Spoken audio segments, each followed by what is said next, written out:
Hey everyone. So today's video is not a review, not a sponsored breakdown, and definitely not one of those AI will replace Hollywood by next Tuesday videos. This is just me testing what's actually possible right now with AI video without getting lost in hype or flashy demos that look great on social media, Still but learning fall gravity. apart the moment you try to do something real with them. Because if you've played with AI video tools even a little bit, you already know the main problem. The models are powerful, sure, but the moment you try to make anything longer than a few seconds, everything breaks.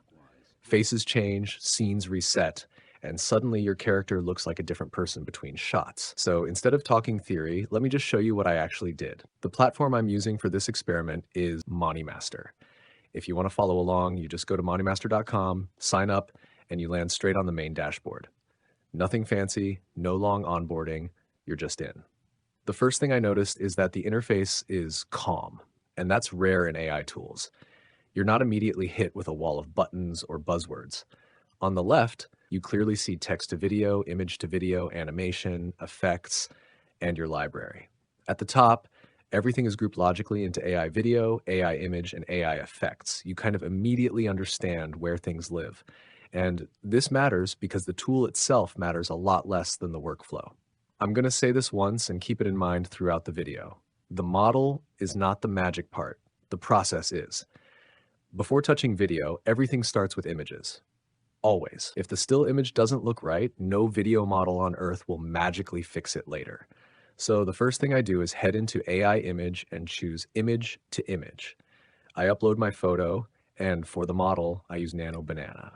Not because of the name, but because from testing, it does a really good job at keeping faces clean and consistent, which is exactly what we need here. For the prompt, this is what I used. Use the person in this photo taking a selfie with Tobey Maguire on the set of the Spider-Man TV show with the film set, lighting equipment, props, and camera crew visible in the background. Nothing fancy, no overprompting, just a clear description of what should be happening in the scene.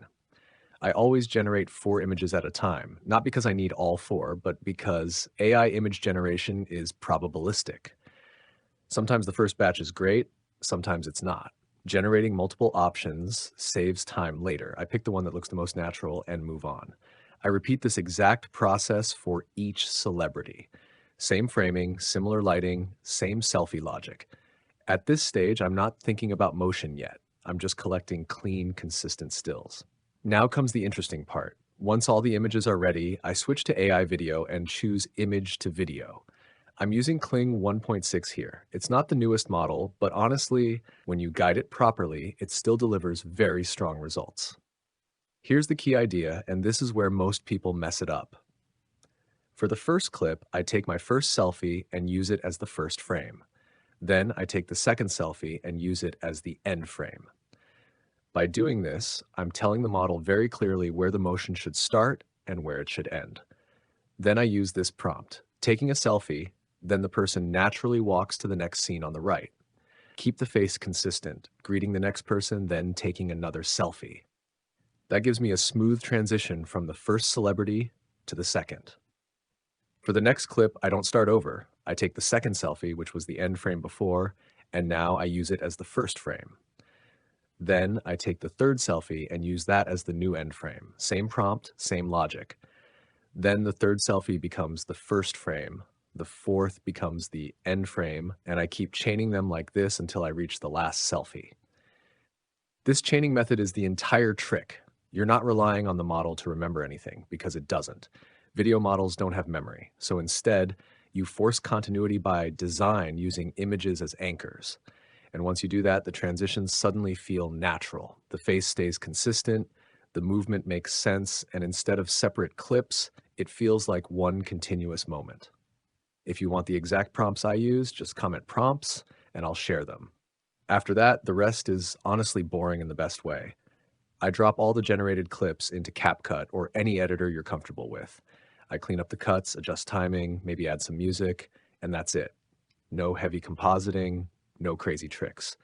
So what's the takeaway here? AI video models are already insanely powerful. The real limitation isn't quality, it's consistency.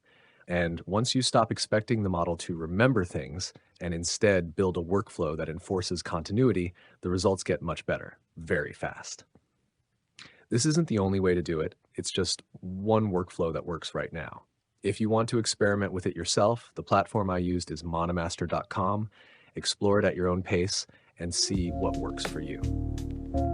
And before I wrap this up, quick note for anyone who actually wants to try this exact workflow. There's a 20% off coupon and a lifetime plan available for MoniMaster.